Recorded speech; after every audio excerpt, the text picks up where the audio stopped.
2026 నూతన సంవత్సరంలో వృషభ రాశి మిత్రులారా, మీకు ముందు నూతన సంవత్సర శుభాకాంక్షలు. చాలా ముఖ్యమైనటువంటి సంవత్సరం అని కూడా చెప్పచ్చు. ఎందుకంటే గత కొన్ని సంవత్సరాలుగా మీ జీవితంలో కొన్ని ఆరోగ్య సమస్యలు, ఆసుపత్రి ఖర్చులు, సంపాదించిన డబ్బులు ఎక్కువ శాతం చికిత్సలకు వైద్యానికే పెట్టుబడి పెట్టినటువంటి రాశి ఎవరైనా ఉన్నారంటే అది వృషభ రాశి వారే. ఆ గతకాల సమస్యలన్నిటికీ ఒక స్వస్తి పలికి హృదయ సంబంధిత సమస్యలు కూడా ఎదుర్కొని ఉండొచ్చు. జీవితమే ప్రశాంతంగా ఉన్నటువంటి రోజులు కూడా ఉన్నాయి. గత సంవత్సరం ఎవరిని నమ్మాలి, ఎవరిని నమ్మకూడదు అనే అయోమయ స్థితిలో ఉండేవారు. ఉద్యోగాలు కోల్పోయిన వారు చాలామంది ఉండొచ్చు. ఈ పరిస్థితులన్నిటికీ మనసు పూర్తిగా కుంగిపోయిన స్థితిలో ఉన్న మీకు ఈ 2026 ఒక జాక్పాట్ ఇయర్ అని కూడా చెప్పవచ్చు. మనసులో వచ్చే ఆలోచన మంచి దిశగా మారుతుంది. వ్యాపారం కొత్త ఆరంభంగా ఉంటుంది అని కూడా చెప్పచ్చు. కొత్త వ్యాపారం ప్రారంభించే అవకాశం, గతంలో ఎదురైన నష్టాలు అన్నింటిలో నుంచి బయటపడతారు. మీ అప్పులన్నీ తొలగిపోతాయి. బ్యాంక్ లోన్స్ కానీ, లేదా సబ్సిడీ లోన్స్ కానీ, లేదా చిట్ ఫండ్స్లో ఆగి ఉన్నవి అవన్నీ కూడా మీకు వస్తున్నాయి. కన్స్ట్రక్షన్స్ ప్రారంభించి మీ ఇల్లు లేదా ఇంటీరియర్ చేసుకోవడానికో, లేదా భూమి ఏమైనా పర్మిషన్స్ రావడానికి ఇవన్నీ అనుకూలమైనటువంటి సమయం కూడా చెప్పచ్చు. సోదర సోదరీమణుల ద్వారా గొడవలు, విభేదాలు అన్నీ తొలగిపోయి అన్నదమ్ముల మధ్య సఖ్యతకు ఏర్పడుతుంది. వివాహం కాని వారికి ఇంట్లో వివాహ యోగం బాగా కలిసి వస్తుందని కూడా చెప్పచ్చు. సంతానపరంగా సంతానం లేని వారికి అద్భుతమైనటువంటి సంతానం కలిగే అవకాశాలు ఉన్నాయి. వారికి ఆల్రెడీ పిల్లలు ఉంటే రెండవ సంతానం కోసం ఎదురు చూస్తున్నటువంటి వారికి కూడా ఉంది. పిల్లలు ఉండి వాళ్ళ యొక్క భవిష్యత్తు కోసం ప్రణాళిక వేసే వాళ్ళకి ఈ 2026 వృషభ రాశి వారికి సంతానపరంగా ఒక మంచి సమయం అని కూడా చెప్పచ్చు. స్నేహితుల ద్వారా మంచి అవకాశం ఉంటుంది. సమాజంలో ఉన్నతమైనటువంటి మనుషుల్ని అందరూ కూడా మీకు పరిచయం అవుతారు. వారి ద్వారా కూడా లబ్ధి పొందే అవకాశాలు ఉన్నాయి. దైవ కార్యక్రమాల్లో ఎక్కువ పాల్గొనే అవకాశాలు ఎక్కువ అనుకున్నాయి.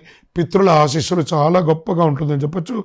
ఇంట్లో వివాహం కాని వారికి వివాహమయ్యే యోగం చాలా ఎక్కువ ఉన్నాయని కూడా చెప్పచ్చు. గురు దృష్టి బలంగా ఉండడంతో ఏ విధమైనటువంటి వృషభ రాశిలో ఉన్నటువంటి స్త్రీ పురుషులు ఇరువురికి కూడా చక్కటి వివాహం అయ్యే అవకాశాలు బ్రహ్మాండంగా ఉన్నాయి. దంపతుల మధ్య సఖ్యత లోపం ఉన్నవన్నీ కూడా తొలగిపోయి, అపార్థాలన్నీ తొలగిపోయి ఆనందంగా సుఖ సంతోషాలతో ఉంటారు. తల్లిదండ్రుల ఆరోగ్యం పట్ల కాస్త శ్రద్ధ వహించాలి.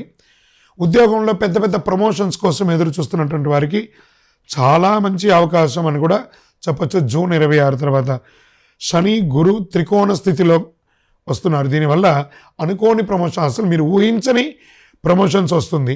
జీవితాన్ని మార్చే పెద్ద అవకాశం లభిస్తుంది. సంతాన విషయంలో, పిల్లల విషయంలో మంచి కాలం.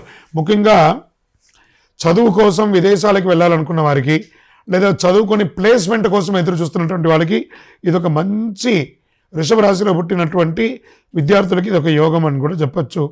ఇంకా షేర్ మార్కెట్ స్పెక్యులేషన్ వీటికన్నిటికీ కూడా చాలా అద్భుతమైనటువంటి సమయం ఈ 2026. రియల్ ఎస్టేట్ రంగం వారికి కొనుగోలు వాటికి చాలా అద్భుతంగా ఉంటుంది. ఇండస్ట్రీస్ ఉంటారు చూసారా, ఇండస్ట్రీ సెక్టార్ వారికి చాలా బాగుంటుందని కూడా చెప్పచ్చు. కళాకారులకి మంచి మంచి అవకాశం ఉన్నాయి. ఇంకా సర్వీస్ సెక్టార్లో డాక్టర్స్, డిఫెన్స్, పోలీస్ డిపార్ట్మెంట్స్ ఇవన్నీ ఉంటాయి కదా, వీళ్ళందరికీ కూడాను ఈ 2026 వృషభ రాశి వారికి యోగకాలం అని కూడా చెప్పవచ్చు. చాలా అద్భుతంగా ఉంటుంది. మీకు ఎప్పటి నుంచో రావాల్సినటువంటి పెట్టుబడులు ఏవే ఉన్నాయి, మీరు ఎవరికైనా ఇచ్చినవి అవన్నీ కూడా తిరిగి వస్తాయి. మీకు రావాల్సినవి, మీరు ఇవ్వవలసినవి కూడా భగవంతుడి దయతో త్వరగా అన్నింటి కూడా నెరవేర్చుకుంటారు. ప్రేమికులుగా ఉన్నటువంటి వాళ్ళకి ఇది ఒక మంచి సమయం కూడా చెప్పచ్చు. పెద్దవాళ్ళని ఒప్పించి వివాహం జరిపించుకుంటే చాలా మంచిదని కూడా కనబడుతుంది. ఇంకను మీ యొక్క కులదైవం, ఇష్టదైవ ప్రార్థన ఉంటుంది కదా, దైవాన్ని ప్రార్థన చేయండి. గురు భగవాన్ని ప్రార్థన చేయండి. అవకాశం ఉంటే ఒక్కసారి తిరుపతికి కాలినడక మీద కొండ మీదకి ఎక్కి తలనీలాలు ఇచ్చేసి స్వామివారి అనుగ్రహం పొందండి. మీ వ్యక్తిగత జాతకం అపాయింట్మెంట్ పొందాలనుకుంటే మా నంబర్కి మీ పేరు, date of birth, time of birth, place of birth WhatsApp చేయండి. తప్పకుండా మీకు వివరాలు వస్తాయి. విజయోస్తు.